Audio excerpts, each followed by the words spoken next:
Hey everyone, Josh here, Wargaming Noob and Wargaming Noob Historical. Trying something a little different. I was thinking of maybe filming some behind the scenes work of how we film battle reports here on the channel. And I set up a webcam, laptop, and my blue snowball mic to get some recording in. So this is the live portion, or the recorded live portion. It's actually not live. It's just what's going to be recorded and not edited.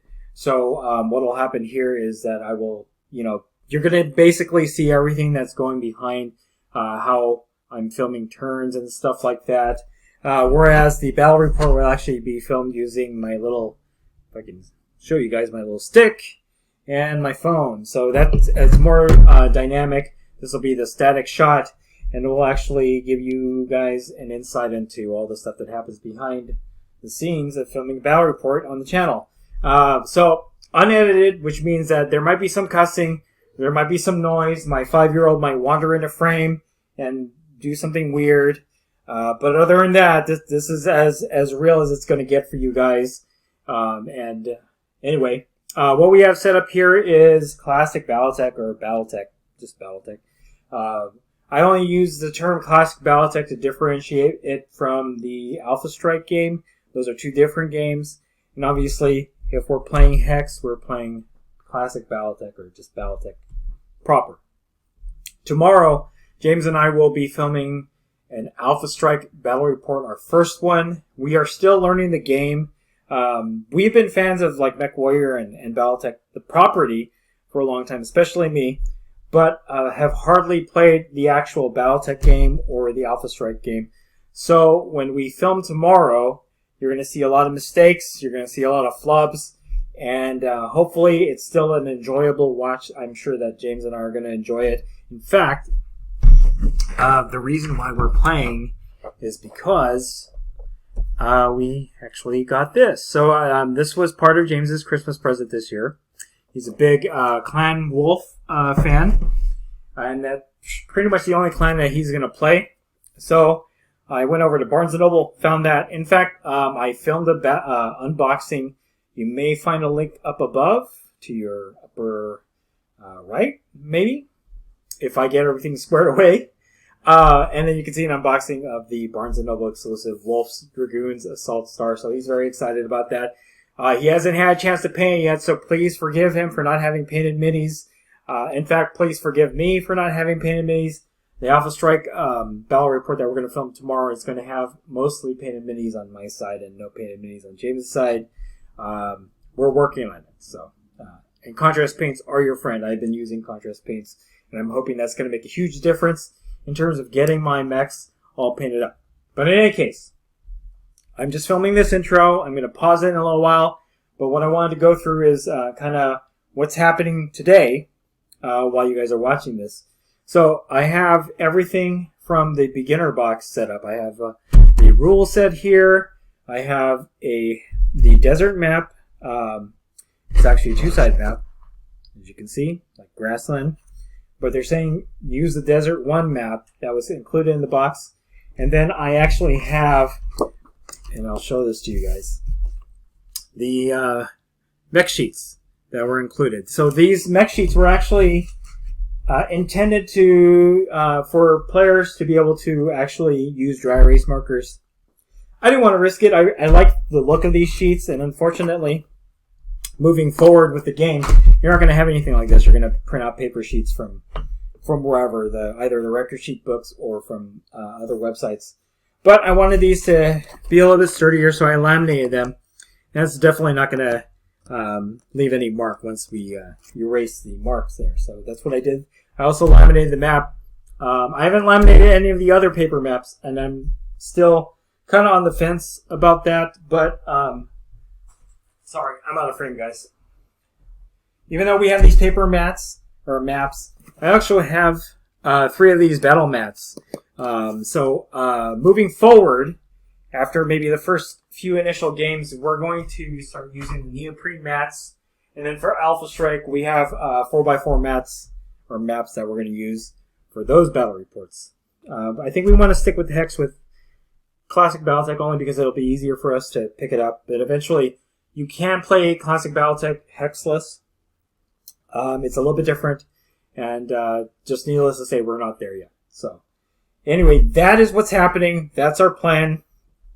Right now, what I'm going to do is I'm going to pause, kind of collect myself, and try to figure out how to get started on this. And then I will start filming again, just with the webcam here. I don't think that I will actually be filming the battle report with phone and the rig here, only because this is a learning game, and eventually when I do the play it from the box game for the beginner's box, I want it to be a little bit more polished and clean and easy to watch, so that you guys outside of this video are not subjected to my cussing and children running around. And we live on a corner, so on a very busy street, so you're going to hear a lot of trucks because there's a Home Depot right across the street from us. So in the more polished battle report, you don't get to see or hear any of that stuff. But this is just a learning game for me. And then I will film an actual battle report for the beginner's box, and then go from there. So, all right. So hopefully you guys enjoyed this intro. I'm going to pause it. I'm going to continue getting settled and trying to figure out how to get this started. And then I'm going to come right back. So, all right, guys, welcome back to the semi-live behind-the-scenes recording for Battletech. If you hear some noise off in the distance, like some coughing, that's my 5-year-old. He decided he wanted to come out here into the kitchen and play on his computer. So I moved the dice tray over just a little bit. I don't know if you guys can see that all that well, just so that we can capture some of the dice. So I'm actually going to take this gameplay sequence slow, because again, this is my first time really diving heavy into Battletech, and I know that it isn't that hard when it comes to the beginner's rule book, but obviously I want to film something decent here. So excuse me. So today we're going to have the two mechs from the beginner's box face off against each other based on the scenario. Let me bring that up real quick.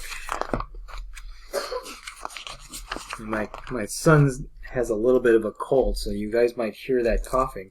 All right, so based on the scenario, including the beginner's box, we're going to use a GRIFFIN N, 1N. So the GRIFFIN 1N, right there. If it would focus. Well, it's the GRIFFIN 1N. I'll show you guys that. And then the Wolverine 6R. So these are basically your standard Wolverine and GRIFFIN.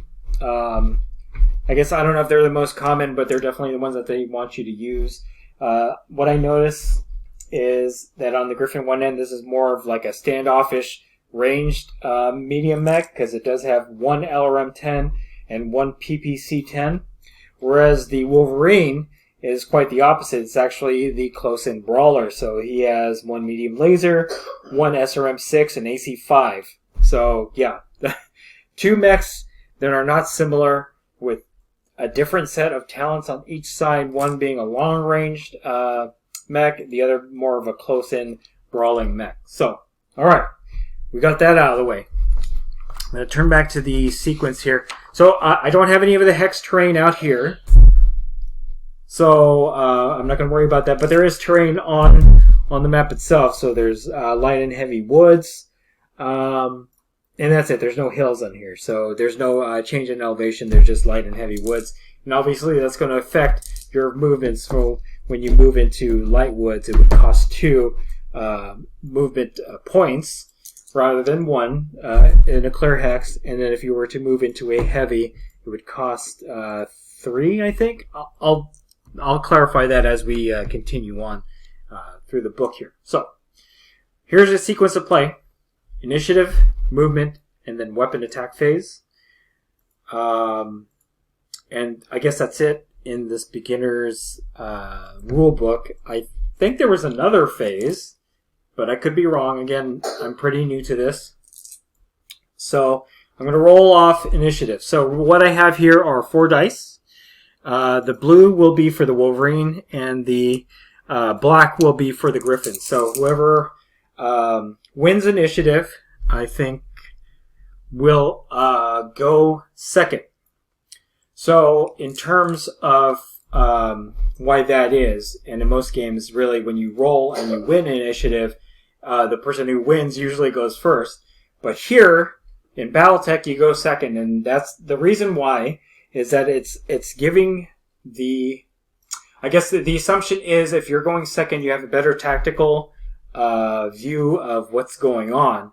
Whereas the person who lost initiative gets to go first won't have that when there are, receiving fire or on the basically getting it from the opponent. So I'm going to roll the dice here. We'll see who wins initiative.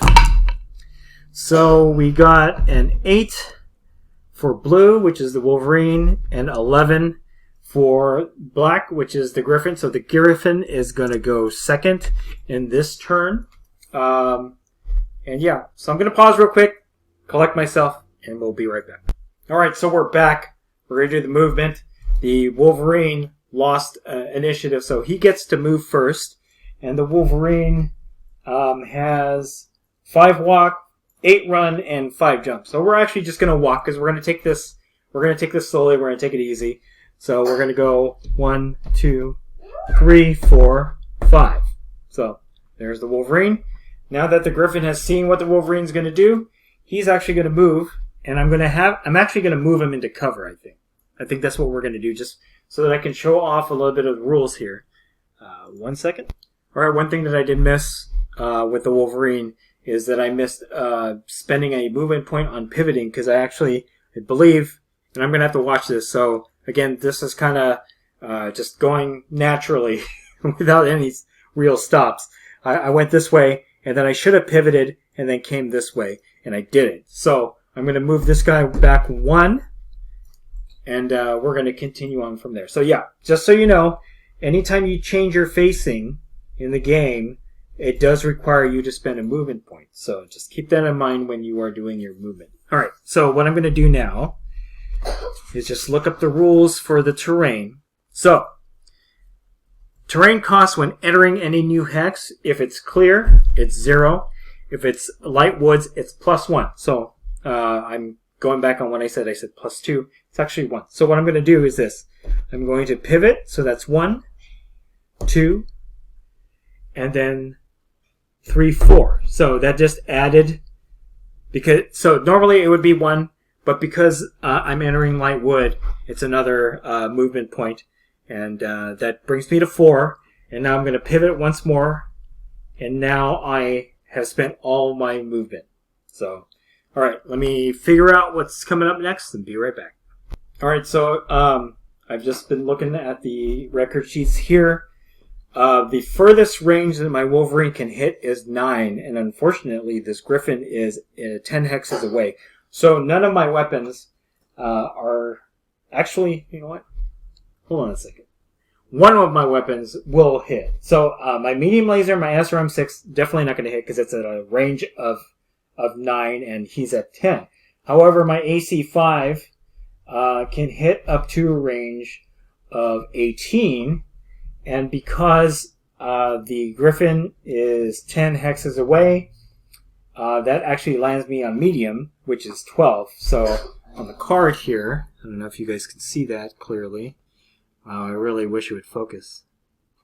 Well, in any case, the AC5 has a maximum 12 as for medium range. So I can actually hit him with the AC5. Let me figure out what I'm going to do with that, and I'll be right back. Alright guys, now that I've figured it out. So, my basic pilot in the Wolverine has a gunnery skill of 4. He walked, so that's +1. So that's currently at a 5. My target, the Griffin, moved 5 hexes, so that's +2 for the TMM.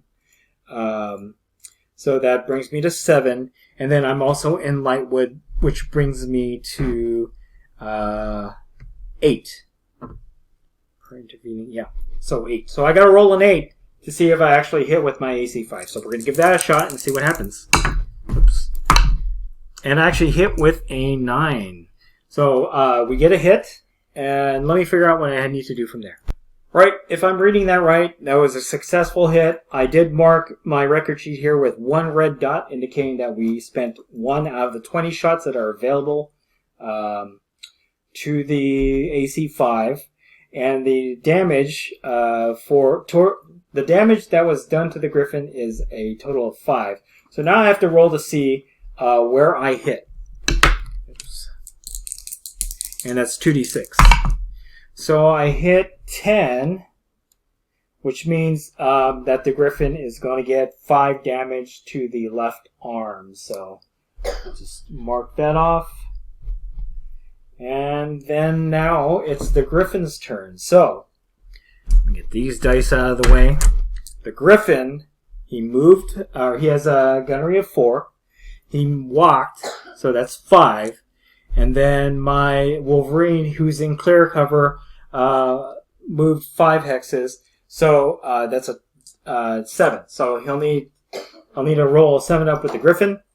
We're going to fire with both weapons, the PPC and the LRM-10. But, okay, so I know that we're at 10 distance, so that puts me in medium range for both LRM-10 and PPC. So we're going to go with the PPC first. Yeah, we'll go with the PPC first. So I need to roll a 7. And the PPC missed with a 6. So now I'm going to hit with the LRM-10. I do get 12 volleys, or 12 shots with the LRM-10, so I need a 7. And I actually hit with the 7, so I'm going to mark this as 1 shot being used. That is 10 damage, and that damage is going to go to number 4. So 4 is the right arm. Ouch.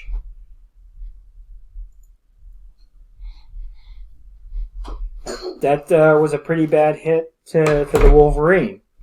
Okay, so I think everything is cool. You know what I forgot to do is actually mark what these guys are doing in terms of their movement. So again, this is something new to me, but you can so that your opponent understands whether or not that this particular mech or that particular mech walked, ran, or jumped. You would use colored dice. So for walking, it would be white, and then for running, it would be black. I don't have a lot of black dice, so I'm using these like dark gray or smoke dice to kind of show that. And then red, I believe, will be for jumping, as far as I know. I'm just going to make sure. Yep, that's correct. And I think in the proper game, they actually use yellow for another movement type, which is not covered in the basic rules that are here. So, on the next turn, I'm going to make sure that we mark that. And then, the pips on the dice will indicate the movement modifier. So, for example, with the the Wolverine, when we walked, I would have put a white die, and then, where is that? Sorry, guys. I know this is all kind of new to me, so I know that there's a. Here we go. So I guess it would be like a 1, maybe. I think that's how it works. But for this guy, because I walked into heavy, it would be 2, something like that. I got to figure that out. So I'll figure that out later. Again, this is a learning game. I'm going to hopefully master this learning portion before we actually do the beginner's box play from the box. So, all right. I think at this point, that is the end of the turn.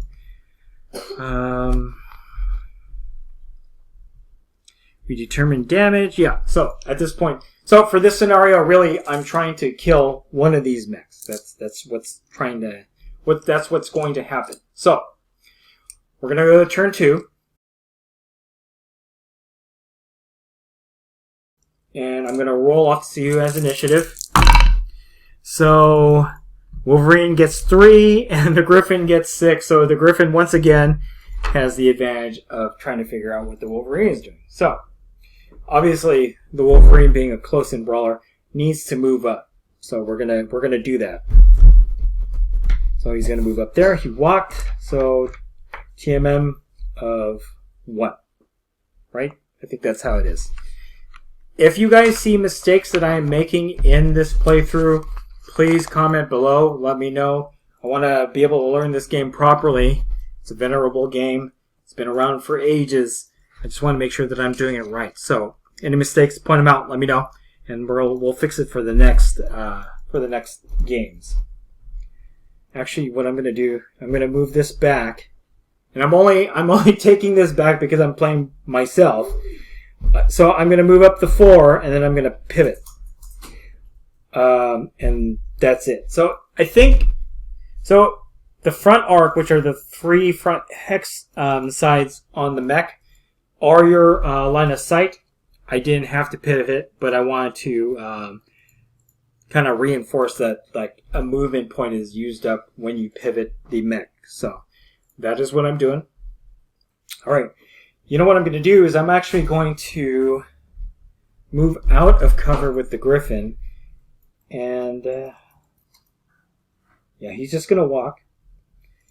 And I'm keeping in mind that he is a long-ranged mech, so I want to keep distance between us. So what I'm going to do is I'm going to move 5 in this direction.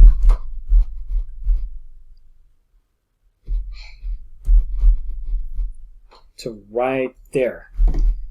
And I'm not pivoting or anything like that, because now, I don't know, I don't believe that.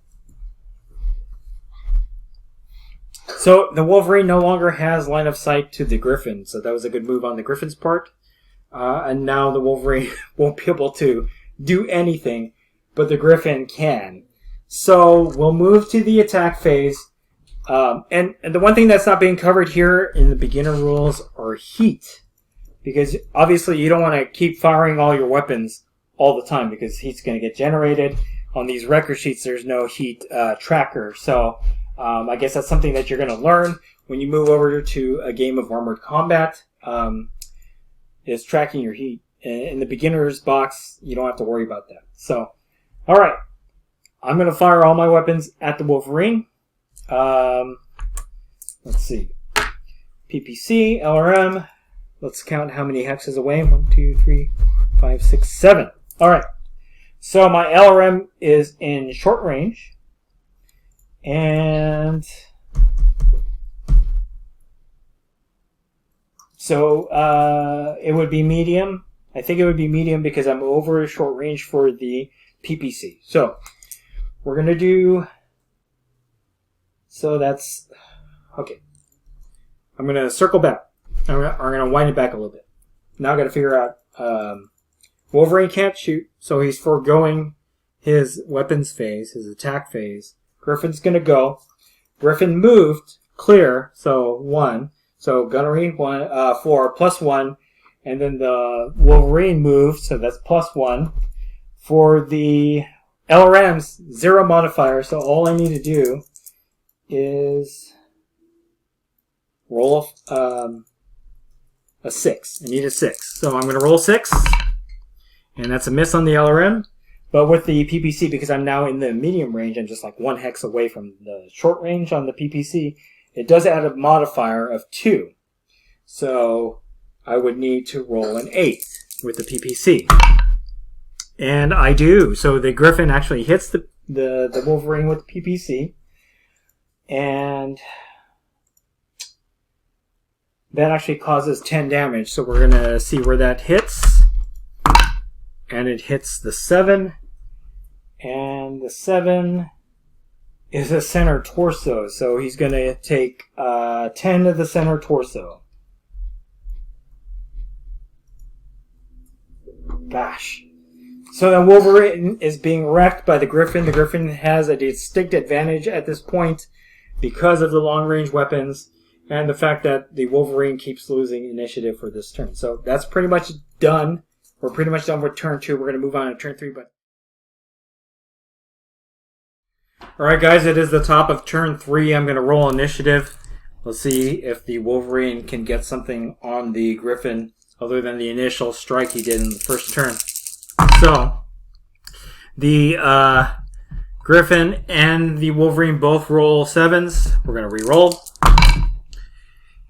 And They both roll 6s again, so we're going to reroll. And this time the Wolverine has one with a roll of 6. The Griffin rolled 4. So we are now going to try to see if we can get a little bit of revenge on this Griffin. What I'm going to do is I'm going to move. Actually, the Griffin's going to move first. I keep forgetting. The person or opponent that loses initiative gets to go first. So we're going to move the Griffin. I'm going to try to get the Griffin back into cover because obviously that's going to be better. So, actually, the Griffin and the Wolverine both have jump jets. So I'm going to jump. Now you guys are going to have to tell me whether or not I'm doing this correctly. So I'm going to make a jump from this hex here to the light woods right there. If I lost any sort of movement point because I entered... Oh, you know what? Alright, you guys are going to have to correct me. I did jump into light wood, so I don't know if that cost me an extra point to enter the light wood. So you guys are going to let me know. Just comment below. Alright? So now the Wolverine's going to move. He's going to pivot and then move up 4. Actually, I'm going to move, pivot, so that's 2, 3, look, hold on. Yeah. To there. So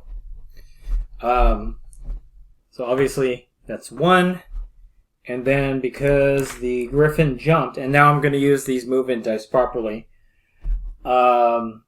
Actually, let me clarify what the TMM on jumping is. Alright, just referring to the rule book, I think I did it right initially on the jump. So when I moved here to there, it only cost the 1 movement, I guess. And also because I am in light cover here, I'm changing this to a 2. I believe that's how you do it. Again, make corrections if you need to. Let me know how that's supposed to work out. Alright, sorry about that, guys. So when I moved from here to here by jumping, it did only... I could move into the terrain as if I was not hindered. So it was just a clear move. So I'm putting him at 1. But then, because he's in cover, and this is just because I'm going to attack with the Wolverine to the Griffin, I'm going to set this to 2. And then we'll find out if that's going to cause any problems. Alright, so as I was saying... When I jumped from here to here into the light wood for the Griffin, that did not cost me any extra movement and would be treated as a 1 on jump. But I also added 1 because I'm in light wood. That way I realize or know that when I shoot with the Wolverine, that's the modifier that I need to use. So, alright. I'm going to pause this a second, collect myself, and then we'll move on to the next phase. Alright guys, so I'm going to need your input on this, so comment below. It says in jumping that the jumping mech suffers a +3 target number, so it'll be harder for him or the mech to target the enemy. And then it says that there may be a modifier for jumping, but I'm trying to look at this real quickly so that I can continue the game quickly, but I'm not finding it. So if you guys can let me know what that modifier would have been for jumping, then I would appreciate it. In the meantime, I'm just going to use the TMM from him moving 5 hexes. So that's +2, just like it says on the red die here. So, alright. We're going to move to the attack phase. I think at this point, all of the weapons for the Wolverine are in range. We have both the medium laser, SRM-6, and the AC-5. Let's see. So I'm going to do my hex measurement. We're 1, 2, 3, 4. So, I believe that the medium laser is still within like a medium range because it is above short, which is 3 hexes. Again, if I'm doing this wrong, please let me know. So we'll do the medium laser first, and then we'll go through each of the other weapons. So I moved 1, so that brings me up to 5. And then the Griffin jumped, which is 2. 7 plus 1 because of light wood. That brings me to an 8, so I need an 8 up. And I got boxcars. So let me look at something real quick. So I don't know. I don't think that the beginner rules have any critical hit stuff, and I'm not sure if boxcars actually equals a critical hit. If you guys know that, me as a new player would appreciate that information. So obviously, successful hit with the medium laser. That causes 5 damage. We're going to roll to see what location. It's going to be 10. And 10 is the left arm. So it's going to take 5 more damage, the Griffin, in the arm. That brings it, as you can see, that arm is getting hurt quite a bit. Not as hurt as the Wolverine, though. Alright, so now we're going to move to the SRM-6. The SRM-6 has a short range of 3. So we're 4 hex away. I'm going to go with the medium. So that's a +2 modifier. +1, that's 3. So that's 7 already. +2 for jump. That's 8. Lightwood, 9. I think I rolled it wrong last turn. I think I needed to roll a 9. If my math is off again, let me know. So at this point, I'm going to try to roll a 9 or above. And that's a miss with the SRMs. All right. So we have the AC5 now. It is within short range, so there is no range modifier on that. Currently it's 5. Let's see. 5, 6, 7, 8. So I'm going to roll an 8. 8 or above. And that's a miss on the AC5. So now we go to the Griffin here. So both of the weapons for the Griffin are actually medium to long range weapons, and I'm below. Is there? And I'm asking this question to you guys as the audience. Is there a negative modifier for being too close with your long range weapons? So I'm just going to roll it as is. You guys can correct me in the comments below, and then we'll go from there. So let's do the LRM-10.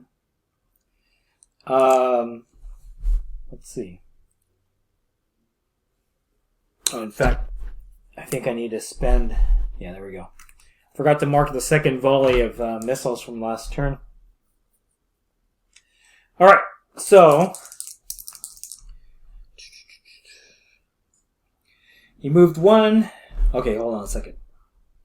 Because I jumped, I get a +3. You know what? I know I'm doing this wrong. So this, okay, this is +3, right? Okay. So he's gunnery of 4, +3, that's 7. And then he moved, that's 8. He's in clear. Okay, so we need an 8. And I got a 7, so that's a miss. And now we're going to go with the PPC. Also an 8. And we got that. And the location is 8. So that would be left torso. And he took 10 damage to left torso. So the Wolverine is quite hurt compared to the Griffin. I'm hoping, at least for the Wolverine's sake, that the Wolverine will get initiative this next turn. So again, in a game of Armored Combat, we would be tracking heat and all that fun stuff. Beginner rules don't have that, so we're gonna move on to initiative phase. And I think at this point we're gonna keep this as the last turn, turn 4, only because this is a learning game. And obviously what I'm looking for is feedback from you guys as the audience to let me know what I flubbed, so that when I actually do film the beginner's box battle report, which is going to be very similar to this, just more clean, with less distraction, then it'll look more of a polished battle report, polished product. So, all right, initiative for turn 4, last turn. So Wolverine got 7 and the Griffin got 8. So the Griffin is going to move last.